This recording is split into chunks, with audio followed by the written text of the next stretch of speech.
welcome to the SuArtizanne channel. Yes, with me, Susie. Hello again. Please excuse the noise in the background. My cats, Albus and Luna, are playing. But yeah, there's no avoiding it. Okay, today I am going to talk about Interac. Interac is a company which I used to work for 10 years ago, which basically employs ALTs, assistant language teachers, to teach English in Japan. I've been looking on YouTube and there's not much about this on there, so I thought I'd make a video to help you guys with the whole Interac thing. So obviously I have experience because I worked there in Japan for a year teaching English. This was 10 years ago, but I reapplied this year. So I've literally just come back from my interview today.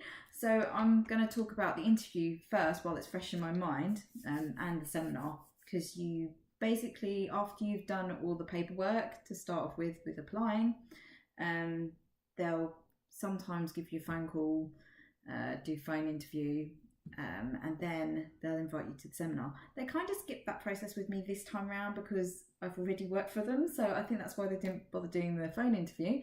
But yeah, so you then get an email basically asking you what would be appropriate for which seminar you would like to go to. We decided to go to the London one, and yes, you basically go to a hotel where they're holding it. It's changed since I did it last time. This time round, you basically meet at the hotel. You have to be suited and booted. You need to be properly smart, ties, suits, shirts, and women need to be, very covered up, proper business attire. Yeah, you turn up and basically it was a very small group. There were 7 of us. And the lady, Interac lady, basically said to us, come over here. We were just in the lounge. She said, we're just going to have an informal chat. So she took us over. It was very informal. She went around the group and said, so why Japan? So we went around the group and everyone introduced themselves and said why they wanted to go to Japan. And then she spoke a little bit about Japan. Like everyone was saying, once we said why, people started talking about food. Some people had been to Japan, like myself, who I was the only one that had worked for Interac before. So the Interac lady was actually looking to me to give a lot of information to people because I know all about it, which was nice. And yeah, everyone just sat around in a circle. We all held hands. No, we didn't really do that. But yeah, we all just basically expressed why we wanted to work in Japan. It sprung a conversation, so very informal. And then she basically went through a few things about Japanese culture, how the Japanese are very polite, like manners is really important over there, how we have similarities, the English and the Japanese, about recycling and just loads of stuff really. I mean, I could do a massive video on this. A lot of this stuff you could probably find out on the website, but she went through holidays, and so it started off very informal, and then she basically went into more details about stuff like the important stuff. So we started off in the lounge and then we moved into an actual conference room. It was very small, and basically, so I'm just shooing my cat away. We basically went through, let me go through my notes. So we talked about holidays. You get 14 days bank holiday, and then you get 10 days flexi days off, and 5 of those you want to save for sickness days, because you have to take your holiday as sickness, so you don't get sick days, if that makes sense. And then she talked about how you eat lunch with the children, so I could go into detail with that.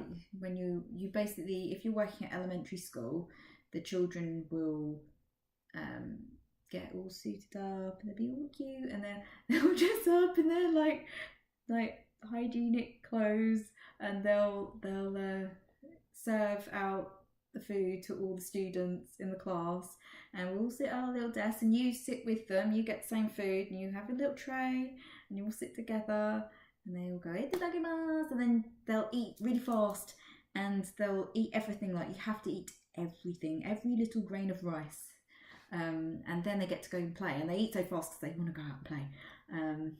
Yeah, that's basically it. And then she was talking about how the kids don't get much IT training. Like, people have this false idea that, you know, Japan is really, everything's technology, but actually when you go to the schools, you'll have really old equipment, like fax machines still. Like, you will have to fax your paperwork over to the office. That's not uncommon. Like, if it's not broken, they'll still be using it, okay? So don't expect there to be like loads of high-tech stuff in the schools. There probably won't be, so don't get that into your head. I think it's just because everyone just assumes that Japan is really high-tech, and sorry about that. What else did she say? Oh, she's basically saying that that the company is now split into 6 regional companies. So as in, like, the company splits that you'll have different offices for different regions of Japan. So last time when I went over, I worked in Kyoto, so I was under the Hamamatsu branch. Apparently the person who was there before, or the people that were running it there before, are still there, which is awesome, because I've basically requested to go to the same area. So yeah, that would be good.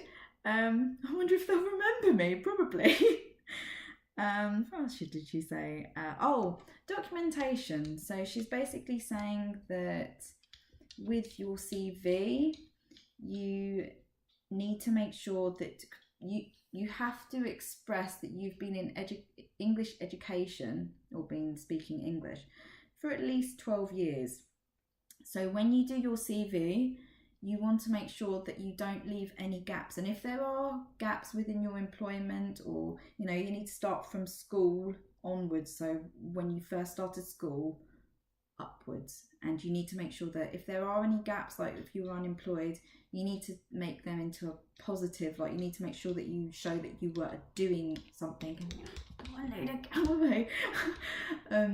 Yeah, so you need to make sure that you are very positive, that you, I don't know, if you had a break, you say something like, I was studying, I don't know, just make something up. Don't really make something up, but yeah, just try and be positive. So yeah, what else was there? And it needs to be up to date.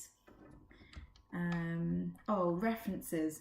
So when you start the process, when you first do, I'll make another video about this, when you do the documentation, you're gonna have to have 2 references from your employees, and like Interac's gonna send them like a real quite detailed quiz about you.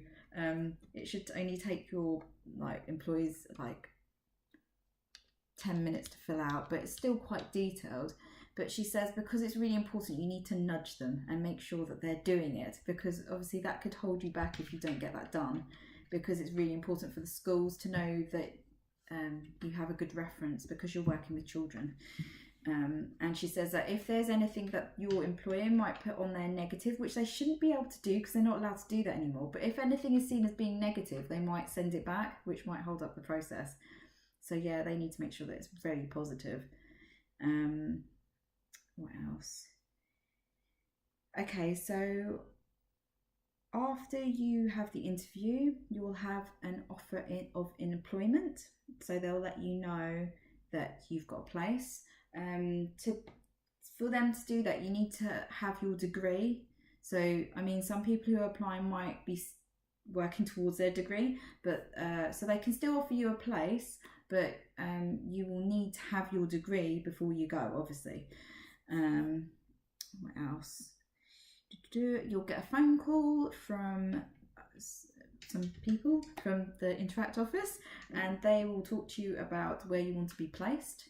Obviously, you can ask to be placed somewhere. Like, for instance, I want to be placed back in Kansai area just because I have friends there, but you still need to be really flexible. So I'm like saying I'd like to go there, but if I'm not put there, then, you know, it's not a big deal. I mean, you can move around later. It's not a big deal. I moved around. I used to live in Sonobe in the middle of the countryside. And then after a few months, I moved to the Kyoto city. So, you know, it's possible. And then basically what's going to happen is you need the certification of eligibility.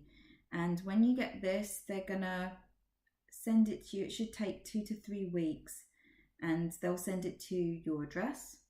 This you then have to take to the Japanese embassy. This is very important. Do not leave this till the last minute. I don't recommend doing that. She was telling us about how people had actually turned up with the separate pieces at the airport, which is no good. And she's had to make a few phone calls to the embassy trying to like request for them to do it in 2 or 3 days.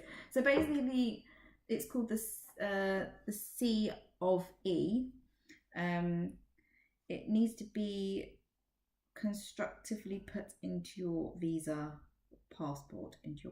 So you'd need to take your passport to the embassy with the C of E, the certificate of eligibility, and you need them to have it for 2 or 3 days, and then they'll ask you to come back when it's done, or they'll send it to you. They'll let you know, basically.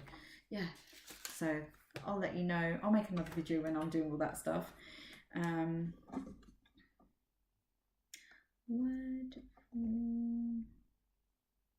not quite sure what that note says.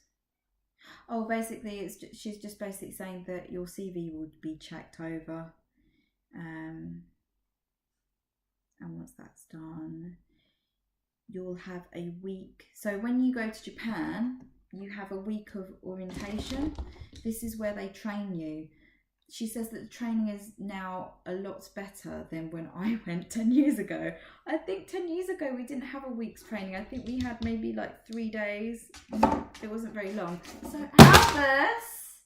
So that's my cat. He's just knocked something over. I should have made this when they were sleeping.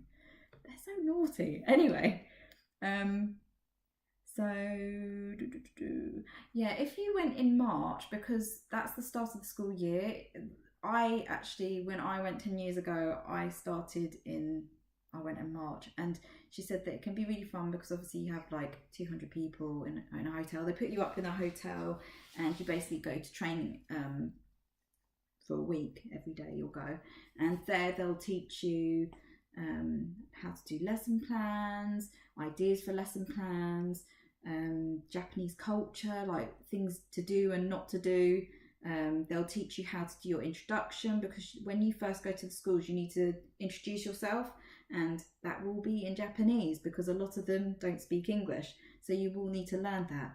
I might do another video to help you along with that as well, but not in this one. And then yeah, it's really fun. You get to know everyone. I really recommend that you get to know people at this orientation, because what me and my friend did last time is that we made friends with lots of people. We also made friends with the trainers. And basically what you can do when, let's say if there's a festival on, because afterwards you all get sent out to different areas of Japan.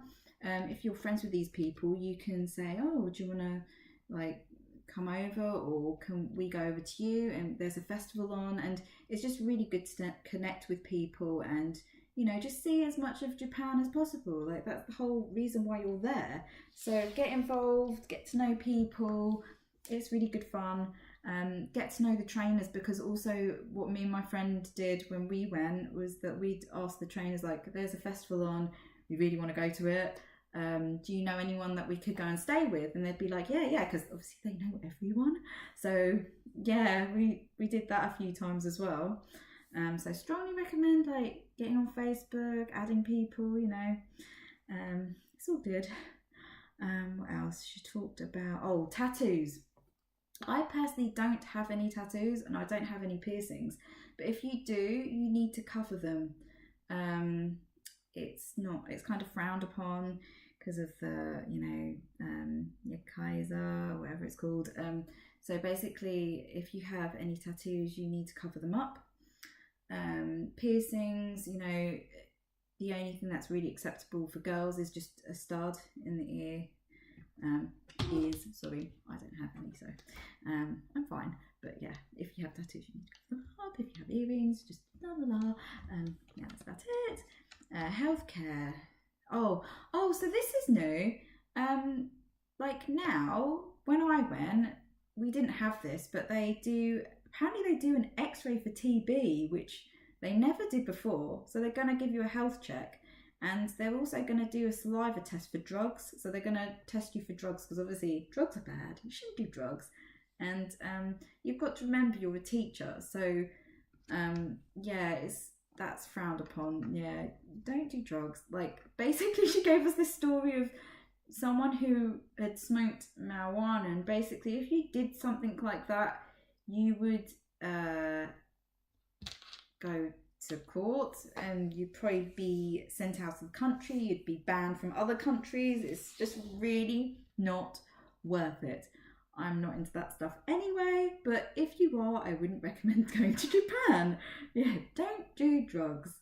It's not a good idea. Okay. International driving license. So basically, if you can drive, they really like people to drive, because like most of the places that they have are in the countryside, and you will need to be able to drive to get to them. I am not actually able to drive, but when I was placed the first time, I was put into the countryside, and my friend could drive, but I couldn't. But I was placed at one school, which was walking distance, while my friend had to drive around all the other schools. But then we were moved into the city, and you could just get the subway. So I recommend, if you can't drive, it's nicer to be like outskirts of the city, or be in the city. While if you can drive, it's quite nice to be in the countryside, because I love both. I really like the countryside. I most probably like to be there now. Get all the mountains, it's beautiful, la la la. Okay. Oh, and then she was saying that basically if you drive, you have to apply for an international driving license, but after a year, you basically can apply for a Japanese driving license, which is awesome. I really want to learn to drive.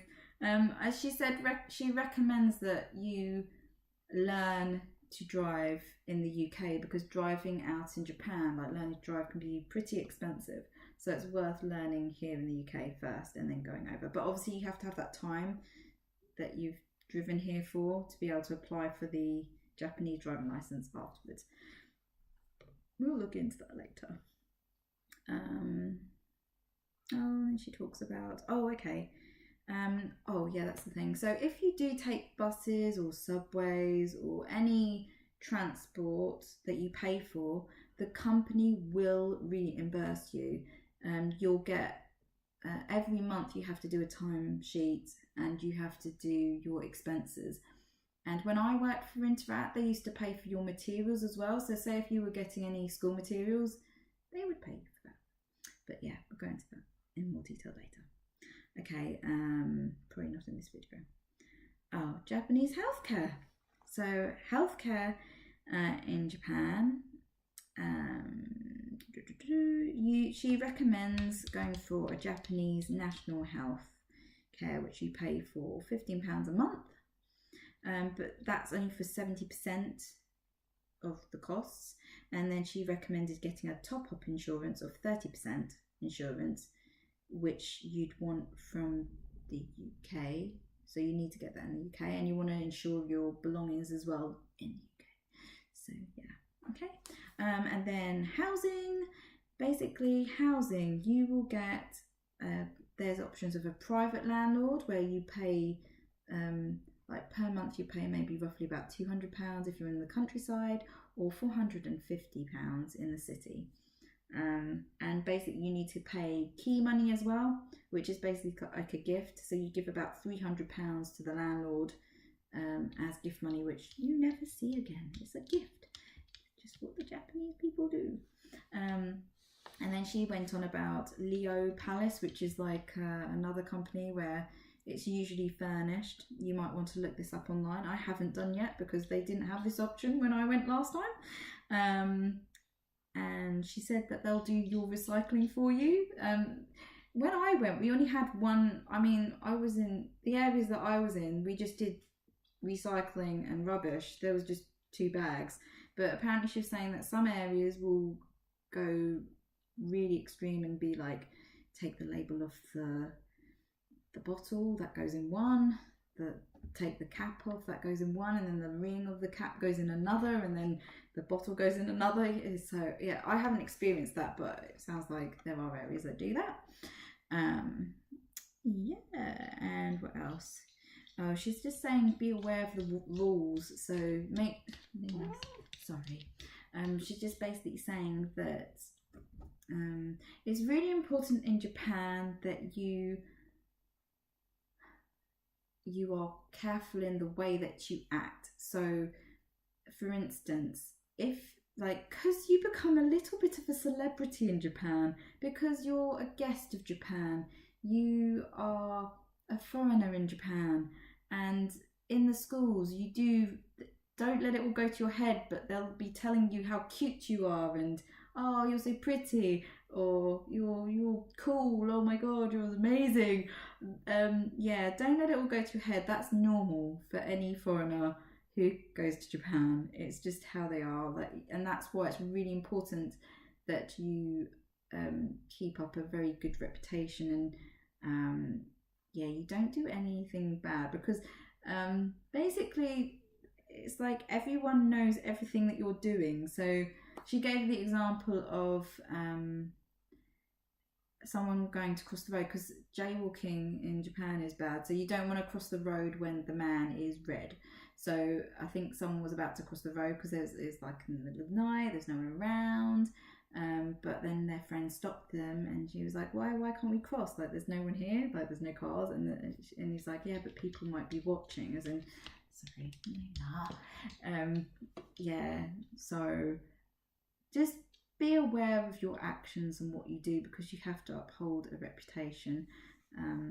Yeah, basically, because you are a teacher and you're responsible for lots of little children. So yeah, you need to be a role model. What else? Oh, okay. So when you first arrive, you get paid after the 2nd month, and you need to go over there with about £3,000. Because this will help you. If you have to furnish your flat, you'll need that money. I won't go into much detail about that. I can talk about it in another video. Okay, what else? Oh, and that you can get a loan from Interac, which you will pay back within 6 months. So if you don't have that money, you can get a loan from Interac, and obviously you'd work it off. I haven't done that, but yeah, I'm sure other people have. And yeah, that's all I've got. I mean, if you need me to talk in more detail, I will. I will make another video saying about the starting process. Oh, okay, actually, yeah, I'm going to make, because this video is really long, I'm going to make another video on the interview and like the grammar test, because you do a grammar test and then you have the interview after the seminar. So this one's on the seminar. I'm going to make another one because this is very long now. Okay, so I'll talk to you in a minute. Bye. Hope that was helpful.